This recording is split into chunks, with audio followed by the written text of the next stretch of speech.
Hello दोस्तों, नमस्कार। आज हम बात करेंगे किस प्रदेश में जमीन के लिए मालिकाना हक किसी का नहीं होता, बल्कि खेती करने के लिए एक लॉटरी विधि अपनाई जाती है। कौन सी विधि? लॉटरी विधि। उसमें सभी व्यक्ति अपना अपना जो है कि नाम डालकर एक पर्चे में डाल देते हैं। वहाँ की ग्राम पंचायतें के प्रमुख आते हैं, लॉटरी को निकालते हैं। क्या करते हैं दोस्तों? लॉटरी को निकालते हैं। जिसका भी नाम प्रथम स्थान पे आता है उससे पूछा जाता है कि आपको फसल बोने के लिए कितनी ज़मीन की आवश्यकता है। तो वहाँ के मुखिया के द्वारा लॉटरी निकाल करके पूछे जाने पर जिस व्यक्ति का नाम आता है वहाँ के उस व्यक्ति बोलते हैं कि मुझे 1 टीन, 2 टीन, 3 टीन, 4 टीन ज़मीन चाहिए। हाँ दोस्तों, आपने सही सुना, टीन। उसको टीन खेती भी बोलते हैं। 1 टीन 2 टीन कहने का तात्पर्य ये है हमारा कि जैसे में 1 टीन में जितनी बीज आ जाएगी, वो जो टीन होती है उस टीन में जितनी भी बीज जाती है उस बीज को जितनी ज़मीन पे बोया जा सकता है उसी को 1 टीन ज़मीन, 2 टीन ज़मीन बोलते हैं। ये स्पष्ट हुई आप सभी को कि 1 टीन ज़मीन का मतलब क्या हुआ। 1 टीन ज़मीन का मतलब यही हुआ कि उस टीन में जितनी बीजें आती हैं उस बीज को जितनी ज़मीन पे बोया जा सकता है उतनी को 1 टीन ज़मीन बोलते हैं। ठीक है दोस्तों। तो अब अगर आपके सामने प्रश्न आएगा कि किस प्रदेश में लॉटरी से ज़मीन किसानों को दी जाती है, तो आप समझ जाएंगे। टीन खेती किसे कहते हैं ये भी समझ जाएंगे।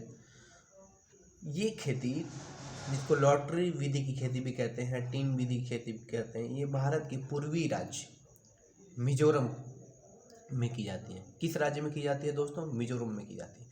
दूसरी एक और खेती आती है झूम खेती दोस्तों, कि झूम खेती किसे कहते हैं। तो दोस्तों मैं आपको बता दूं कि झूम खेती का तरीका जो है एक बड़ा ही निराला तरीका है। एक फसल के बाद ज़मीन को कुछ साल तक आराम करने के लिए छोड़ दिया जाता है।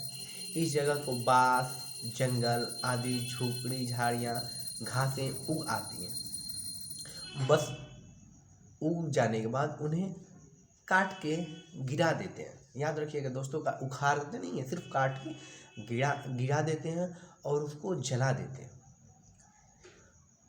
जलाने के बाद यह राख जमीन में खाद का काम करती है। जो जल जाती है तो जो उसकी राख होती है और ज़मीन में खाद का काम करते हैं। फिर जब ज़मीन में खेती की बारी आती है दोस्तों, जब ज़मीन में खेती की बारी आती है तो ज़मीन को जोता नहीं जाता है। क्या किया जाता है दोस्तों? जोता नहीं जाता है, बल्कि ज़मीन को थोड़ा थोड़ा खोदा जाता है, थोड़ा थोड़ा नॉर्मल। जैसे हमारे क्षेत्रों में देखेंगे, पूर्वी भागों में उत्तरी भागों में, दक्षिणी भागों में पूरा खेतों को ट्रैक्टर से, पहले ज़माने में हल था, किसानों ने बैल के माध्यम से उनको जोतते थे, इस तरीके से होता है। लेकिन ये सिस्टम वहाँ पे नहीं अपनाई जाती। उनको कुछ चीज़ों से उकेड़ देते हैं। जैसे हम लोग लहसुन प्याज को नहीं ज़मीन में वो कोड़ना कहते हैं, उसी तरह नॉर्मल ज़मीन को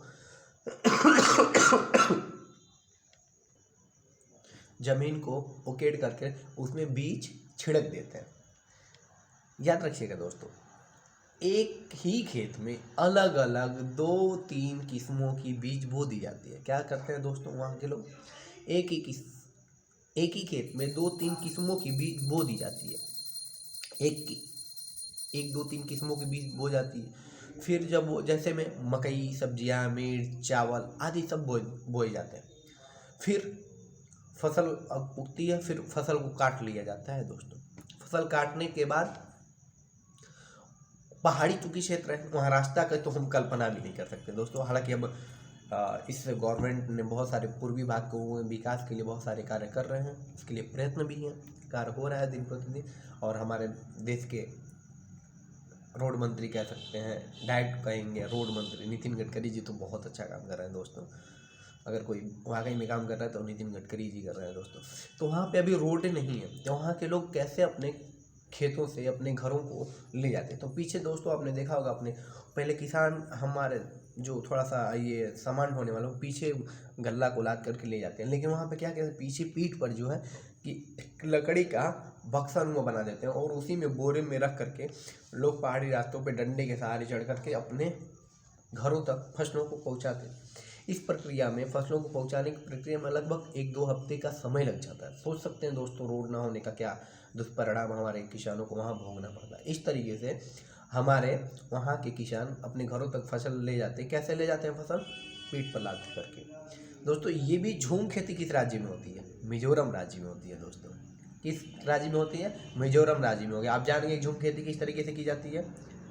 जोता नहीं जाता, खोद के बीज बो जाती है। अच्छा, एक फसल उगने के बाद कुछ दिन के लिए उस जमीन को आराम करने के लिए छोड़ देते हैं। नहीं कि एक फसल काटे फिर दूसरी फसल बो दिए, नहीं, ऐसा नहीं करते, उसको कुछ दिनों के लिए छोड़ देते हैं। दोस्तों अब हम बात करेंगे चिराओ डांस के बारे में। चिराओ डांस कहाँ का है, किस तरह मनाया जाता है, इसके बारे में हम आपको जानकारी देते हैं। तो चिराओ डांस में क्या करते हैं, दो जोड़े बना करके दो साइड बांस की डंडी पकड़ करके दोनों लोग खड़े हो जाते हैं, और ढोलक होती है ना, तबला जैसा बड़ा सा होता है, उस पर लोग अपने एक धुन में उस पर पीटते रहते हैं और आवाज़ें निकलती रहती हैं। आवाज़ें निकलने के साथ साथ दोस्तों वो जो दोनों तरफ से बांस के डंडे दो लोग पकड़े रहते हैं, उसको उसी धुन पे बांस को ऊपर नीचे हिलाते डुलाते हैं, और उसमें दो लोग चार लोग मिल करके उस बांस में कूदते हैं, नाचते हैं। इसको क्या कहते हैं? चिराओ डांस कहते हैं। क्या कहते हैं दोस्तों? चिराओ डांस। और ये किस राज्य में होता है? ये भी मिजोरम में होता है। एक बार फिर से हम तीनों प्रश्नों को रिपीट कर देते हैं। लॉटरी पद्धति के द्वारा किस राज्य में खेती की जाती है, या फिर टीम खेती किसे कहते हैं? ये मिजोरम राज्य में होती है। फिर से झूम खेती कहाँ होती है, कैसे होती है? ये भी मिजोरम में होती है। चिराओ डांस किस राज्य में होता है? ये भी मिजोरम में होता है दोस्तों। चिराओ डांस भी आप जान गए किस पद्धति से, उसको बाम्बो डांस भी कभी कभी बोल दिया जाता है कुछ क्षेत्रों में, लेकिन ऐसे दो लोग बढ़ के नाचते रहते हैं। अक्सर कोई मूवी आई थी रणबीर और कैटरीना कैफ की, उसमें वो लोग डांस करते हुए दिखे थे इस तरीके से। इसको बाम्बो डांस भी बोल सकते हैं, बोला भी जाता है। उसमें इस तरीके से दोनों पकड़ के उसी धूम पे लोग ऐसे पीछे करके नाचते हैं, जो कि हमारे पोस्टर में आपको चित्र देखने को मिल जाएगा। झूम खेती की भी तस्वीर लगाई गई। मिजोरम राज्य का एक छोटा सा नक्शा भी दिखाया गया, जो पूर्वी राज्य है अपना। धन्यवाद। चैनल अच्छा लगे तो लाइक, सब्सक्राइब, कमेंट करें और शेयर करें। जय।